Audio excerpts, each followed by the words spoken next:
La Guerra de los 1000 días metió lo peor de nuestra cultura política a la cotidianidad de los colombianos. La Guerra de los 1000 días facilitó la separación de Panamá. La Guerra de los 1000 días nos dejó principalmente alrededor de 25.000 muertes. La Guerra de los 1000 días llenó el campo panameño de muertos y de miseria. Y por otra parte, debilitó el país, sumado a la ignorancia y a la poca visión de nuestros gobernantes. Con unas heridas que 40 o 50 años después siguieron estando abiertas en muchas partes del país. La Guerra de los 1000 días nos dejó un nuevo concepto de la palabra venganza.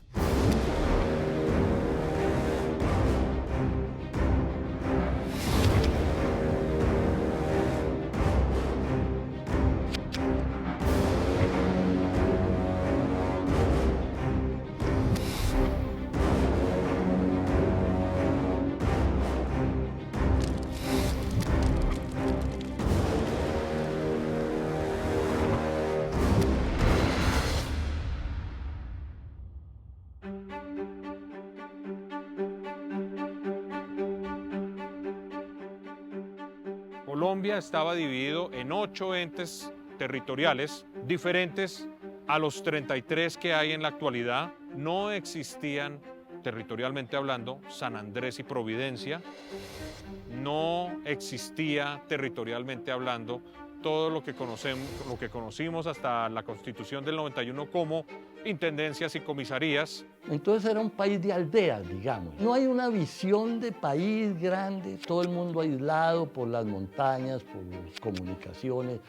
Todo era muy complicado. Los trabajos para esta época en el mundo rural están muy vinculados a los trabajos agrícolas, los aparceros, los jornaleros, están, digamos, todo lo que tiene que estar relacionado con la agricultura, con la ganadería, con los oficios artesanales, también con los oficios urbanos, la sastrería, la talabartería. Era una sociedad muy limitada en sus alcances, inclusive intelectuales, ideológicos, ¿no? El rol femenino, al estar dedicado a la esfera privada, estaba sobre todo dedicado a la labor doméstica. Cocina, preparación de alimentos, crianza de los hijos o hijas, la educación desde la moral, ¿sí? O sea, cómo no solamente se cría pues, desde lo biológico, sino también se inculcan esos valores, sobre todo de la Iglesia Católica. Las mujeres urbanas tenían más posibilidad, por ejemplo, de acceder a lo que ya en ese momento, en el siglo XIX, iban a surgir, que eran los espacios de ocio. Pues mujeres, sobre todo, con un buen trasfondo socioeconómico, asistiendo a teatros, asistiendo a parques, asistiendo a funciones musicales, salones de té, tertulias.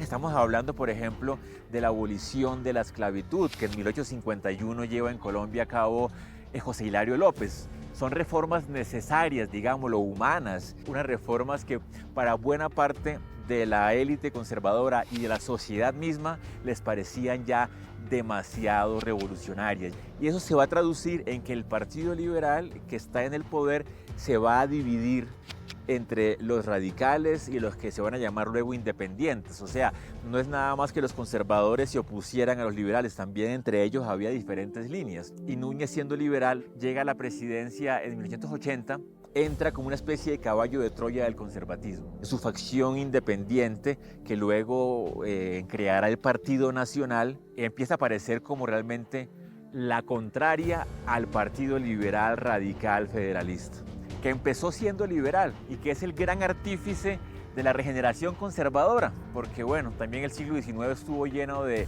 políticos que se cambiaron de bando y que terminaron trabajando para el otro partido. Núñez enferma, le deja la presidencia a Carlos Holguín, primero un conservador obviamente, y luego también a Miguel Antonio Caro, y ya en el gobierno de Caro es aún más hegemónico, más radical, más intransigente que Núñez o que Holguín. Y bueno, digamos que mantiene esa idea de exclusión sistemática del liberalismo.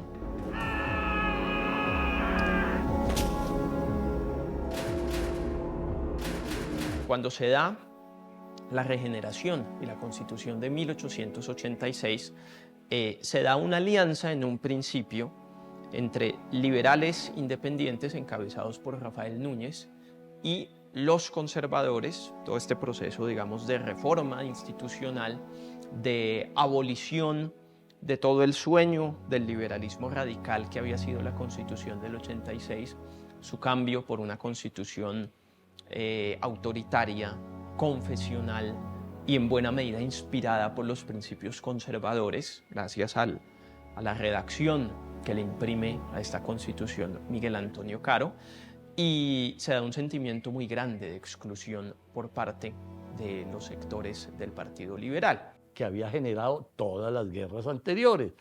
Podemos decir que hubo una cada 6 años a través del siglo XIX, y si le metemos las rebeliones y los golpes y todas esas cosas, puede ser una cada 4 años. Entonces era un ejercicio casi que rutinario de la guerra. A lo mejor hemos debido ceder en eso de las elecciones, como quería Marroquín. Darles más espacios de participación. ¿Espacios de participación? ¿Para qué, San Clemente? ¿Para qué? ¿Para que hagan lo mismo que han hecho siempre? ¿Qué hicieron cuando estaban en el poder? ¿Qué hicieron cuando estaban en el gobierno? Nada. Nada.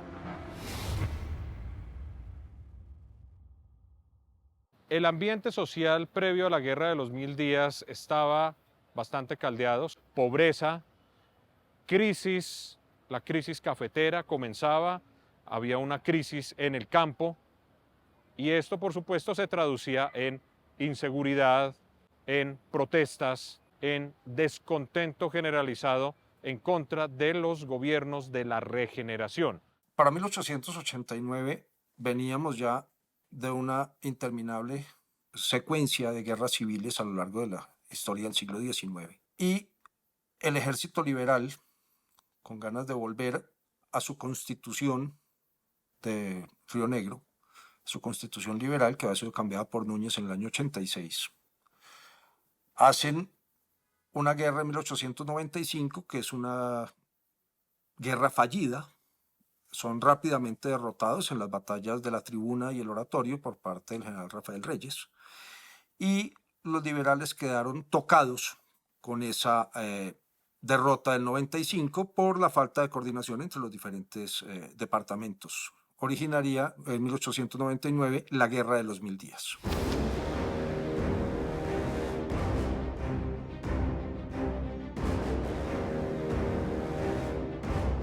La Guerra de los 1000 días, digamos que cuando empieza no se piensa que va a durar 1000 días, digamos que la esperanza es que sea un levantamiento programado para octubre del 99. Esta guerra se prolonga porque en Bogotá se da el golpe de Estado de Marroquín a San Clemente en julio de 1900, que está coordinado en gran medida por conservadores históricos, por ciertos sectores que desean acabar la guerra. Deponer a San Clemente y en su lugar volver a darle las riendas del Estado a don José Manuel Marroquín.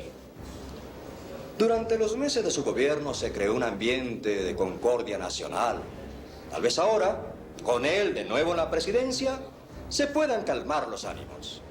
Porque la mayoría de conservadores pensaban que al llegar Marroquín, que era del bando histórico, iba a tener un gobierno más moderado, iba a intentar dialogar con los liberales, iba a intentar salir de un modo pacífico de la guerra, pero no. Cuando llegó a la presidencia empezó a mantener la misma táctica conservadora de San Clemente, de Caro, de represión de los liberales, de la idea de exterminarlos hasta el último.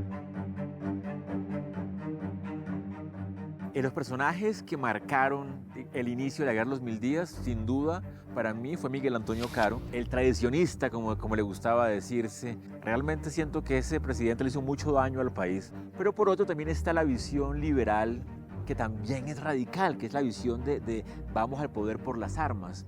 Y ahí está un personaje como Uribe Uribe, que a pesar de que era congresista y tenía la posibilidad de influir en el mando a través de leyes y de proyectos de ley en el Congreso, fue el que impulsó en gran medida también la visión de no, vamos a hacer el levantamiento armado porque no se puede por las buenas.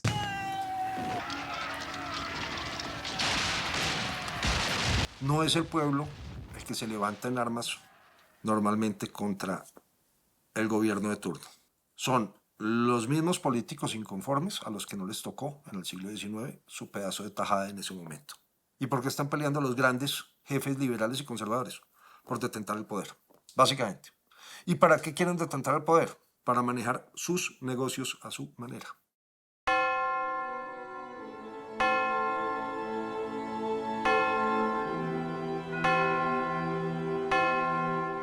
Señor, que el hombre que recibe estos santos óleos sea siempre salvo y sienta la compasión de Cristo en el cuerpo y en el alma. Amén. En la historia del país, la Iglesia ha jugado diferentes roles. En un momento estuvo muy ligada a un partido político y desde allí no supo contener las divisiones, las facciones, los odios, los rencores. Pidamos perdón al Señor con nuestros pecados personales, por los pecados de nuestras familias, por los pecados de todas las naciones. Los curas en sus iglesias, digamos en sus sermones, siempre han sido importantes cuando hay este tipo de eventos, guerra, combates, porque ellos son los que guían espiritualmente a hombres y mujeres y son prácticamente en una sociedad analfabeta los que les dicen cómo actuar. En este caso es una iglesia conservadora que está totalmente en oposición a los revolucionarios y a los liberales. En ese momento los curas ejercían una influencia muy grande sobre las personas al decirles en qué bando estar y cómo comportarse.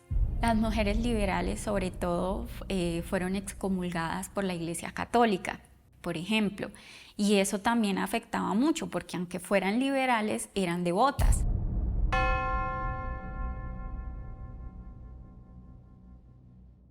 El concordato que firma con el Vaticano el gobierno en el 87 reafirma justamente esa visión del matrimonio, conservatismo o gobierno con la Iglesia Católica. Se crea realmente una tenaza poderosísima, que es la tenaza por excelencia del poder en Colombia. Digamos que siempre la posición es la de apoyar al gobierno conservador y la de ser más papistas que el Papa. O sea, realmente los obispos, sacerdotes conservadores, Ezequiel Moreno, por ejemplo, llegan a ser los que más impulsan la idea de no otorgar ningún tipo de concesión a los liberales. Y es ahí donde la política en Colombia se vuelve una guerra religiosa prácticamente. O sea, para los conservadores en el gobierno, los liberales no eran menos que satánicos. Y ante eso no hay forma de transar, de dialogar, de discutir, de crear leyes conjuntas, no. O sea, la herejía se la combate como en la colonia, si es posible quemándola en la plaza pública.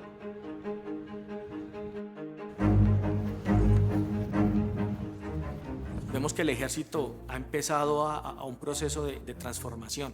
Incluso mucho tiempo antes del inicio de la guerra, hablemos unos 2 años antes, se había creado un batallón que se llamaba el Batallón Politécnico. Este batallón tenía como por misión organizar, preparar oficiales que iban a desempeñar las funciones mucho más técnicas, como por ejemplo los oficiales o suboficiales que iban a participar en el arma de artillería. Digamos que sí hay una profesionalidad por ahí en alguna parte, pero pues no es generalizada en todo el ejército. Un cuerpo aproximadamente de entre 8.000 y 9.000 hombres, 6 divisiones, incluyendo Panamá, que para esa época hacía parte del territorio de Colombia. El ejército liberal realmente trata de organizarse de una manera muy regular. Entonces ellos tienen sus batallones, tienen sus brigadas, sus divisiones y tratan de hacer una organización lo más profesional posible.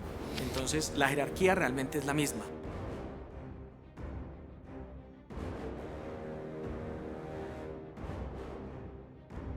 Tenemos 2 generales que eran veteranos ya para esta guerra, que uno es Benjamín Herrera, que va a ser muy importante en las primeras campañas, Boyacá, Santander y norte de Santander. Por otra parte tenemos al general Rafael Uribe, político antioqueño, que también era veterano de las guerras anteriores y que se caracteriza por ser una persona muy avesada, por ser una persona que tenía un buen liderazgo. Digamos que él no era un militar profesional, era un militar más bien político, como la mayoría de los de esta época. Por parte del bando conservador tenemos al general Manuel Casabianca. Los liberales contaron con el apoyo del gobierno del ecuatoriano Eloy Alfaro. En Venezuela también, el gobierno de Cipriano Castro, por ejemplo, también prestó ayuda militar y en dinero. De Centroamérica también hubo apoyos de los gobiernos, por ejemplo, de Nicaragua o de Guatemala. Existían estas redes de apoyo militar en dinero, en recursos. Cuando nosotros adquirimos el fusil Graz en 1885, los venezolanos adquieren los fusiles Mauser 1871 y 7184. Y serán parte del armamento que llegará a las tropas liberales, a las tropas revolucionarias liberales, como ayuda por parte del dictador venezolano Cipriano Castro. Eso genera tensiones diplomáticas entre el gobierno de Colombia y estos gobiernos. Es que ese tema de usar los países vecinos como refugio de las insurgencias es algo que viene desde la independencia. Y pasa lo mismo en la Guerra de los 1000 días, como en las guerras civiles que tenía Ecuador y que tenía Venezuela. Ambos países usan Colombia como refugio para ir de reclutar tropas y de entrarlas, y con las mismas, digamos, descalificaciones que se hacían acá. Entonces, cuando entraban a Cúcuta o a los Santanderes o a los Llanos, pues una de las maneras de descalificar esa rebelión era que era una invasión de mercenarios venezolanos. Y al otro lado de la frontera pasa exactamente lo mismo. Van a decir, nos invadieron los colombianos.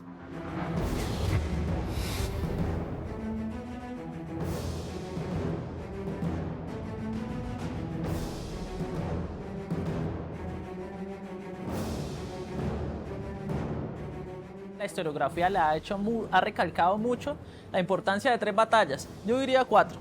Bucaramanga, Los Obispos, Peralonso y Palo Negro, pero nosotros debemos tener muy en cuenta que la guerra duró 3 años y la violencia sucedió en todo el territorio colombiano. Entonces, si nos ponemos a revisar detalladamente la fuente contemporánea de la guerra, lo que los historiadores llamamos fuentes primarias, vamos a encontrar muchas batallas.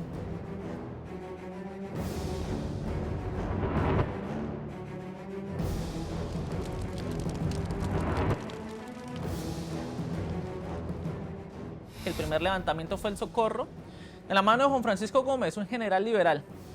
Formó su grupo y terminó en la Mesa de los Santos. Ahí va a aparecer la primera gran batalla de importancia, que fue la batalla de Bucaramanga. Fue entre el 11 al 12 de noviembre de 1899, victoria conservadora, pero fue una victoria pírrica porque pues realmente tuvo muchos muertos y el ejército liberal no quedó disgregado. Hay un proyecto inicial de controlar el nororiente del país con el fin de incomunicar la región Caribe del interior y el acceso al río Magdalena. Se consigue una flota para bloquear el acceso al río Magdalena, una flota que es rápidamente emboscada por los barcos del gobierno en Gamarra, en lo que es el combate de los obispos. El gobierno destina unos vapores, entre esos el más famoso, que es el vapor Hércules, para que contenga esta fuerza revolucionaria que realmente no tenía blindaje, no estaban preparados para la guerra, realmente eran unos transportes civiles que los liberales quisieron como adaptar para un combate naval, para un combate fluvial. Pero pues obviamente el vapor Hércules y otras naves por parte del gobierno eran naves artilladas, naves que tenían cierto blindaje. Pues obviamente al momento del choque, al momento del enfrentamiento, pues fue una victoria total por parte del gobierno. Se recupera la navegabilidad del río Magdalena y se mantiene así hasta la mayor parte del conflicto. Y allá pues ese es el, digamos, primer gran fracaso del liberalismo. La batalla de Peralonso es una batalla de 3 días. El bando gobiernista estaba avanzando en diferentes puntos, pero se da una batalla en un puente específico en donde el general Rafael Uribe con un grupo de soldados cruza poniéndole pues el pecho a las balas y de manera casi que temeraria cruza el puente. Obviamente esto asusta a gente del gobierno y ellos inician una retirada y entonces empiezan a gritar por todo el campo de batalla, retirada, retirada, es una orden de mi general, una retirada, y esto causa una desbandada. Entonces esto realmente termina en una muerte de 700 hombres por parte del mando del gobierno, y este ejército se repliega, se desorganiza. Digamos que aquí de una manera u otra se obtiene una victoria pues, bastante aplastante o apabullante por parte de los liberales, los cuales logran poner contra las cuerdas al gobierno. Eso le permitió al ejército liberal tomar el control de prácticamente todo Santander. El ejército conservador se retrasó a un pueblo que se llama Sobatá, en el norte de Boyacá. Ahí hizo su cuartel militar y se preparó para volver a tomar fuerzas y pues llegar a Santander nuevamente. La batalla de Peralonso, que es el gran triunfo liberal, que es un triunfo liberal bastante inexplicable porque los conservadores eran más fuertes en ese momento. Hay también hipótesis sobre la posibilidad de que o las divisiones internas de los conservadores llevaron a que perdieran la batalla de Peralonso, o que de modo maquiavélico inclusive se considerara que perder era más útil para el gobierno conservador para poder prolongar la guerra y usarla como excusa para aniquilar a todos los liberales. Nosotros tenemos al ejército, tenemos las tropas, tenemos el poder. Nosotros somos el gobierno. La batalla de Peralonso le dio aliento a los liberales e hizo que la guerra fuera de los 1000 días.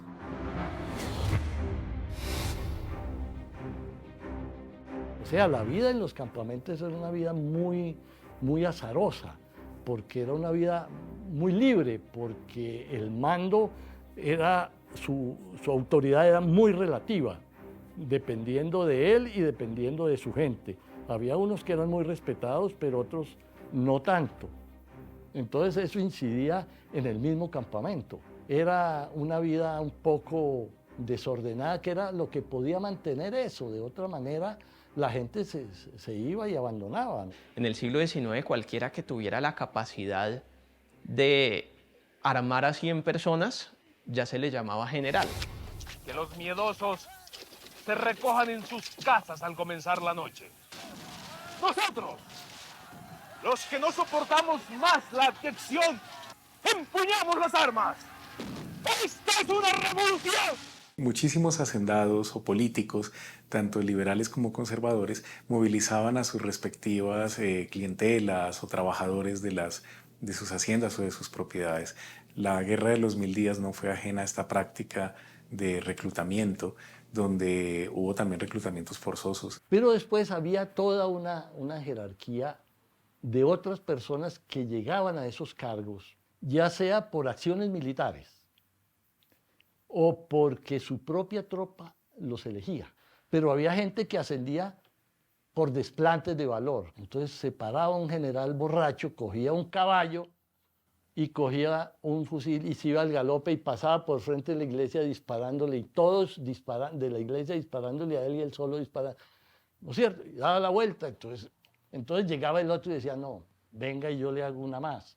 Se iba al paso del caballo. Sacaba y pasaba disparando al paso. Pasaba el otro y decía, no, deje verá. Iba y se paraba al frente de la iglesia, sacaba el fusil y empezaba a disparar. Bueno, hasta que lo mataban a uno. Muchos de esos que se salvaban de esa locura, los ascendían, porque para la tropa ese era un macho. Entonces eso era otra manera de ascender. En el ejército liberal y en el ejército conservador combatieron colombianos de diferentes orígenes sociales, tanto campesinos como personas de las ciudades, como mujeres, niños, adolescentes, afrodescendientes, indígenas, estuvieron presentes en ambos bandos. Tanto en el bando liberal como en el bando conservador estuvieron colombianos que muchas veces eran familia. Siempre ha habido un atraso en armamento, y eso en la Guerra de los 1000 días fue gigantesco, porque la gente apelaba a lo que fuera con tal de poderse defender. De la Guerra del 95, que muchas fuerzas no lograron entrar en combate, las armas que traían las guardaron, y con esas es que arrancan la Guerra de los 1000 días. El machete era clave porque no había que enseñarle a nadie a manejarlo. Lo único que se hacía era tratar de importar machetes de guerra, que normalmente eran europeos o norteamericanos. Este es el Mauser alemán, modelo 1871-84, que es una mezcla en sistema que podríamos mirar muy parecido al del fusil Graz en cuanto a que es de cerrojo, y tiene una pequeña trampilla en la parte inferior que desciende y permite alimentar ese tubo con varios cartuchos y de esa manera le da una mayor cadencia de fuego que las que dan los fusiles monotiro. El fusil Graz y la mira del fusil Graz tiene una cantidad de graduaciones que usted tiene que saber matemática y un poco de cálculo para poderla utilizar con precisión, o si no, por eso es que usted ve combates de 5 y 6 horas con 30 muertos, porque es que no le pegaban al blanco porque era muy difícil. Fusil de cerrojo Graz, fabricación francesa, monotiro, utiliza un cartucho en calibre 44 en 11 milímetros. Se introduce el cartucho, se cierra la recámara y el fusil queda listo para disparar. Los cartuchos de Graz eran recalzables porque eran de pólvora negra y el plomo lo hacían con el plomo de las atarrayas de los pescadores. Lo fundían y hacían un molde y hacían el plomo, que no se podía hacer con los fusiles importados de nueva generación. Y esos cartuchos se podían recalzar hasta 8 y 9 veces.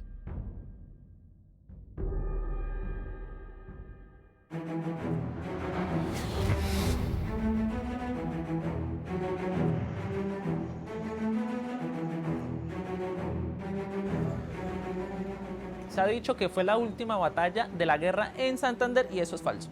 No es así.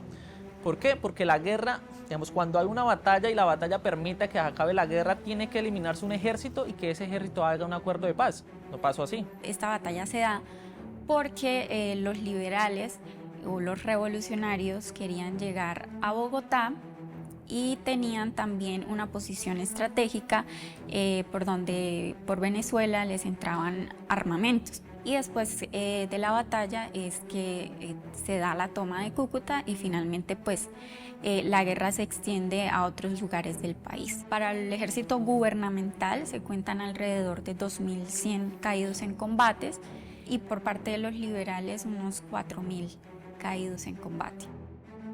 Dentro de los personajes a destacar en la batalla de Palo Negro se encuentran por parte de los revolucionarios Rafael Uribe Uribe, también está el general Vargas Santos y por parte de los conservadores Enrique Arboleda y Próspero Pinzón. También es importante destacar el papel de varios soldados y combatientes y de una mujer, Candelaria Pachón, que finalmente pues, es abanderada del batallón Pamplona y que muere en la batalla de Palo Negro. Van hacia la montaña de los leones. Hay que seguirlos. Hay que seguirlos. Así acabamos con todo esto de una vez. El presidente San Clemente hizo bien en no aceptar los términos que Rafael Uribe presentó en diciembre para la tregua. El presidente quería una rendición total. Así estos miserables estuvieran pasando por esto. Después de Peralonso, Manuel Casabianca es designado como ministro de guerra y Próspero Pinzón pasa a ocupar el cargo de comandante del Teatro de Operaciones o los Ejércitos del Norte. Cuando comienza la guerra, el ejército conservador tiene 6 divisiones, pero cuando se da la batalla de Palo Negro tenemos casi 20 divisiones y ellos dos realmente hacen un muy buen equipo y logran la victoria de la batalla de Palo Negro, que es realmente pues, la batalla más importante de la guerra de los 1000 días porque es una batalla que va a cambiar el curso de la guerra totalmente. Si bien el ejército liberal perdió, se retiró y terminó en Ocaña, la guerra siguió. Entonces vamos a tener un mes después, 20 días después, la batalla de Cúcuta, que fue fundamental en pleno corazón de la ciudad. Los liberales se atrincheraron, duraron más o menos 20 días para que se retiraran de la ciudad. ¿Qué debieron hacer las fuerzas del gobierno? Cortar el suministro del agua. La población no armada no tenía contacto con el agua. Casi 20 días es una situación bastante dura. Y a los días sucedió la batalla de Lincoln, la Cuchilla del Ramo en Santander. Eso es cerca, digamos que es el actual Magdalena Medio. fue muy importante y esa batalla de alguna manera se puede señalar como el fin de la guerra de ejércitos en Santander. Ahí los ejércitos se acaban. ¿Qué pasa con las mujeres en la guerra? En 1819 se había establecido enfáticamente ya que las mujeres no iban a ser parte del ejército ni iban a ser militares. A lo largo de todas estas guerras civiles en el siglo XIX, ellas tuvieron presencia, algunas, muy pocas, alcanzaron a luchar en las batallas, pero es en la Guerra de los 1000 días cuando la participación de las mujeres aumenta y se vuelve importante. Ana María Valencia. No sabíamos que entre los caídos estaba tan ilustre Juana Liberal. Es un gusto, General Pinzón. Hubo mujeres en ambos bandos que se encargaban o que apoyaban desde sus formas a ambos partidos, a cargo de toda la labor doméstica traducida en espacio de guerra. Entonces estamos hablando de lavar uniformes, coser uniformes, atender enfermos, cocinar para ejércitos. Estamos hablando también de mujeres que entraron a participar pues de manera, pues a modo de fuerza de inteligencia, ¿no? Entonces canales de comunicación, sistemas clandestinos de comunicación, o se encargaban pues de mover la información en el campo de batalla a través incluso de códigos o de sonidos propios como de convenciones pues entre cada grupo. Y curaban cuando había con qué, o si no, utilizando los conocimientos de la medicina popular. Esas mujeres normalmente en esas casas atendían, era el servicio de sanidad de la guerrilla, y además los cuidaban y los acompañaban al buen morir, y algunas peleaban. Había mujeres muy famosas en la inteligencia y en eso. Había una que la llamaban la Seca Lucinda, ¿no? Sí, la Negra Pilona. Bueno, sí, las conocían porque estaban ahí, eran activas en todas estas labores. En medio de los combates había que repartir, reamunicionar a los soldados.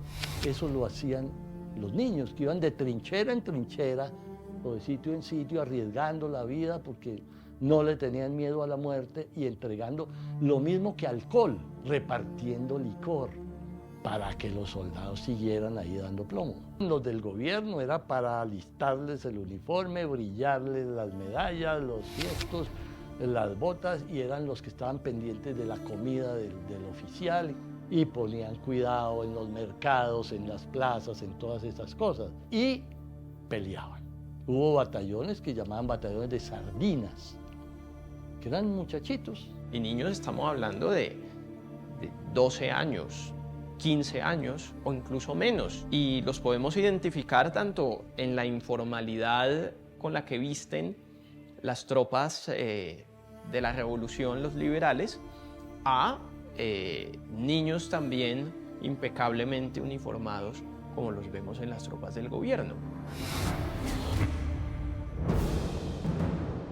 El liberalismo, a pesar de que ya para 1900 se prevé su derrota, o por lo menos su derrota en el foco santanderiano, igual se mantiene en pie de guerra, pero ya una guerra mucho más atomizada, mucho más esparcida por el territorio, ya una guerra de guerrillas en gran medida. La tradición insurgente, si podemos decirlo, estaba presente incluso durante o después de la independencia. Si lo vemos desde cierto punto de vista, Bolívar era básicamente un guerrillero, un insurgente, un levantado en armas en contra de un orden establecido y luchaba contra ese orden establecido. ¿Se toma en cuenta que hay guerrillas liberales únicamente? No, no solamente hubo guerrillas liberales, sí fue la gran mayoría. Sin embargo, el bando conservador también tenía presencia de guerrillas. El general Avelino Rosas, que viene de la guerra de independencia cubana, trae consigo la idea del Código de Macedo. El Código de Macedo se define básicamente en dos frases. Y es que un hombre con fusil a 100 metros vale por 10 con machete. Pero un hombre con machete a 3 metros vale por 10 con fusil. La velocidad que le da el machete es muchísimo mayor que la posibilidad que tienen de reaccionar las personas con el fusil de bayoneta. Las tácticas, en principio, en los enfrentamientos regulares, eran los enfrentamientos línea con línea, tiroteándose y después acercándose, y era machete. Ese machetero no era solo el que sabía matar, sino el que sabía utilizar con una destreza especial ese machete. Hay toda una teoría de manejo del machete, cantidad de lances como en la esgrima, ¿no? Había que aprender a defenderse, a esquivar, a atacar, a combatir contra dos personas. Tulio Varón, cuando hizo el asalto del Hotel Mi Casa, que venía un batallón de antioqueños, estos conservadores antioqueños eran absolutamente religiosos, nunca pensaron que lo fueran a atacar en un Viernes Santo. Obviamente, eso era un pecado pues, del cual no había salvación. Se arremangaban la manga del brazo izquierdo, hasta aquí. Entonces, estos tipos tocaban y donde sentían tela iba el machetazo. Entonces, esa era otra táctica, ¿no? El asalto nocturno con arma blanca de diversas maneras, arremangados o sin camisa. A veces era quítese toda la camisa.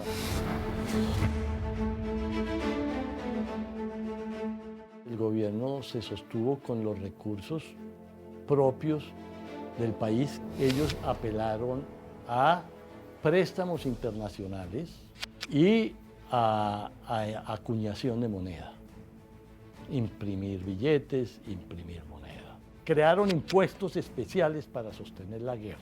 La gente tenía que pagar por no ir a la guerra, cogían a los liberales presos. Aparte, pues obviamente estamos hablando del Partido Liberal, que también tenía bastante poder dentro de la nación. De manera monetaria apoyaron el esfuerzo bélico del Partido Liberal, que decidió levantarse e irse a la guerra por lo que ellos consideraban que era su realidad, o que ellos consideraban que era justo para ellos. Otra fórmula es que ellos secuestraban a la gente, pero tenían también impuestos, cobraban pontado. O sea, usted pasaba un puente y tenía que pagar. En algunos casos acuñaron monedas con municiones de gras estripadas, que llamaban las coscojas. Eran hechas de residuos de munición y circulaban donde, mejor dicho, la gente les tenía que recibir porque era la orden de los que mandaban en ese momento. Si bien no es permanente la guerra civil, sus consecuencias sí son permanentes.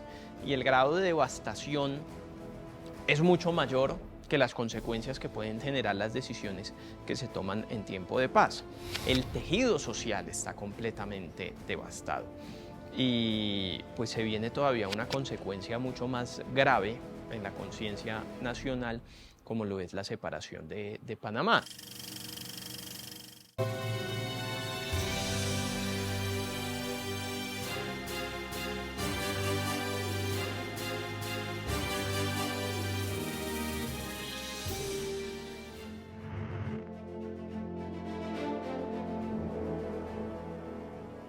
El Canal de Panamá era pues la principal obra de ingeniería y de comercio a nivel internacional en ese momento. Entonces eso va a permitir que Estados Unidos tenga un papel mucho más decisivo y mucho más determinante en la Guerra de los 1000 días, relacionado pues con los intereses de la construcción del canal, y que va a facilitar también que Panamá se independice de Colombia.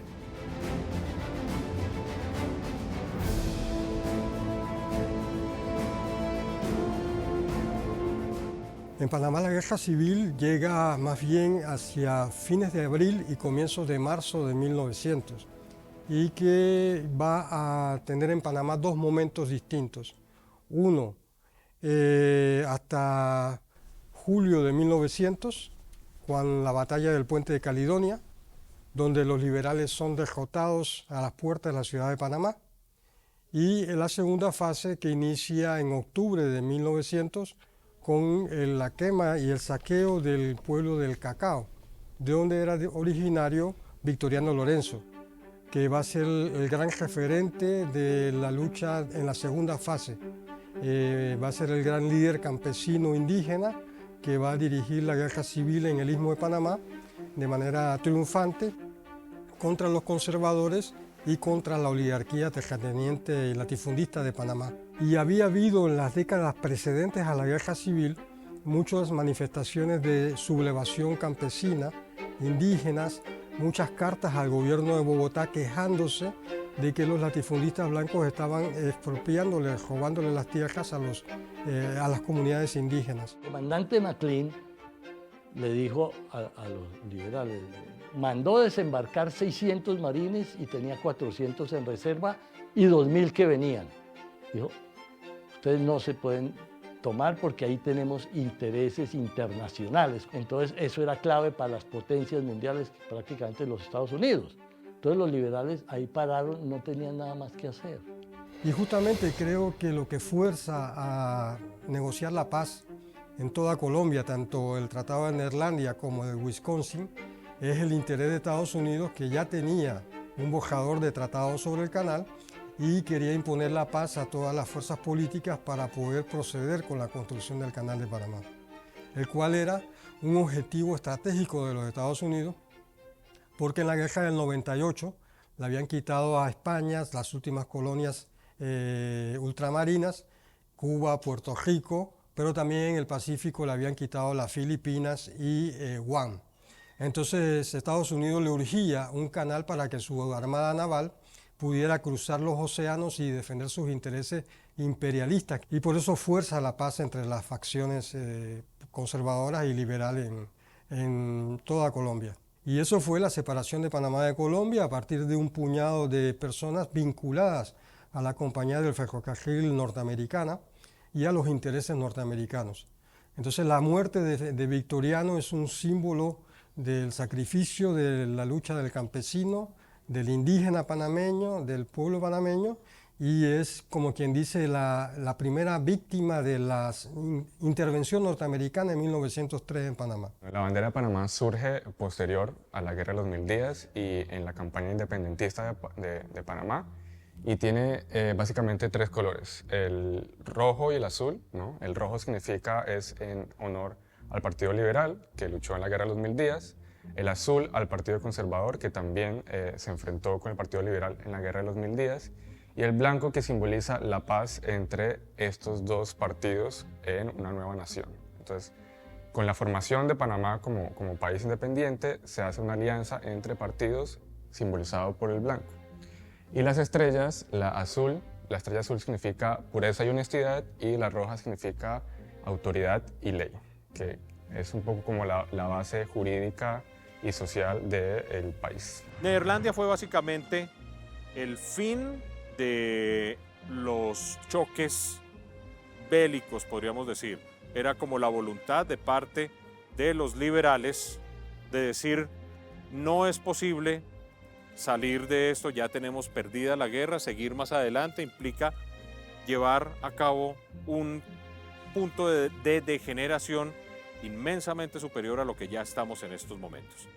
Hay que firmar la paz, y se firmó en la hacienda bananera de Neerlandia. Cuando se decía se firmó la paz, la gente decía ahora viene la paz con todos sus horrores. Ya no es una paz que busca que se eliminen ese control absoluto que el conservatismo y la Iglesia tienen del gobierno, pero que sí por lo menos haya una amnistía y haya garantías para que todas esas guerrillas y ejércitos que están dispersos por todo el país se desmovilicen de una manera honrosa. Posteriormente, el 21 de noviembre de 1902, se firmó el Tratado de Wisconsin. La firma de la paz de Neerlandia en la costa o del Wisconsin en Panamá no terminó del todo la guerra de guerrillas. Eso hizo que el gobierno conservador siguiera en gran medida la política represiva, la política de persecución. A la paz hay que ponerle carne, hay que cumplir los acuerdos y sobre todo buscar las razones que motivaron el conflicto y ver en qué medida se pueden o solucionar o paliar. Si eso no se hace, la paz es un papel. Este país no ha habido una centralidad de gobierno real nunca.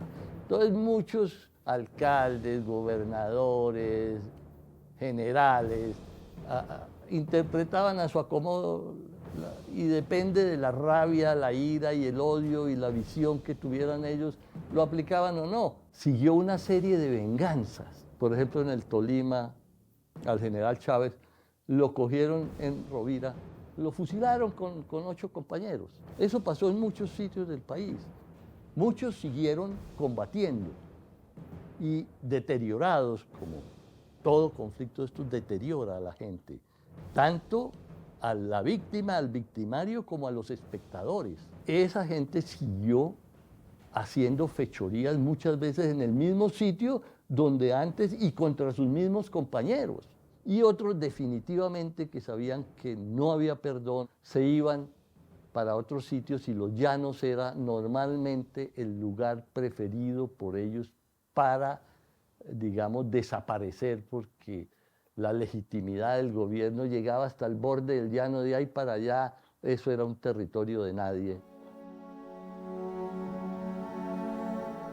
Esto es el Panóptico, o la cárcel de Cundinamarca, el lugar, digamos, de detención habitual de los presos comunes en Bogotá en el siglo XIX y que fue utilizado en la Guerra de los 1000 días como el lugar donde fueron recluidos los presos políticos, comparable, muy bien se decía, con un matadero, pues en la práctica se va a convertir en un lugar temible precisamente por ese abuso de poder en últimas.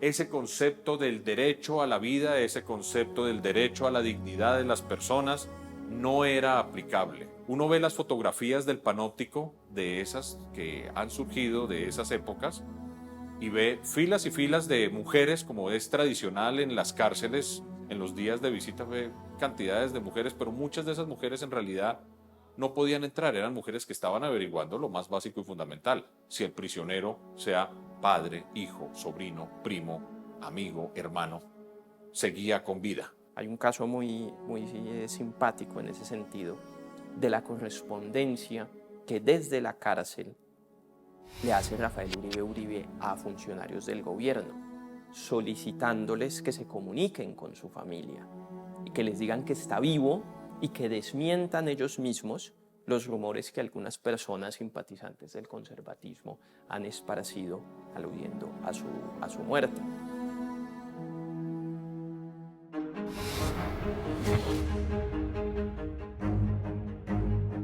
Las nuevas generaciones deben conocer lo que fueron las guerras civiles en Colombia, así como los diferentes conflictos que han ocurrido en nuestro país.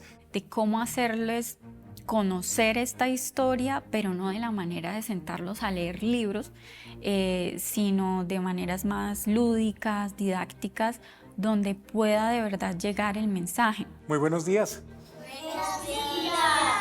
Mi nombre es Antonio Ochoa, yo soy historiador e investigador de Señal Memoria y hoy vamos a hablar acerca de la Guerra de los 1000 días y cómo este lugar donde nos encontramos, que es el Museo Nacional, tiene relación con esa guerra que ocurrió hace 120 años. Bueno chicos, aquí van a encontrar algunos objetos que nos van a contar cómo era este lugar cuando era una prisión.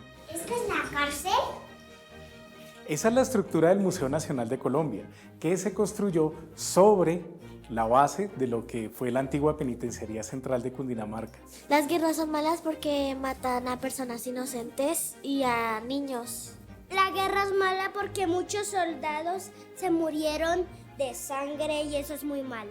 Las guerras se pueden evitar siendo mejores personas con las otras personas. Los niños deberían estar estudiando, divirtiéndose. Debe haber paz y diálogo primero antes de empezar la guerra para ser amigos y nunca hacer guerra nunca más. Yo creo que deberíamos hacer tratados y ser menos impulsivos a hacer esas cosas.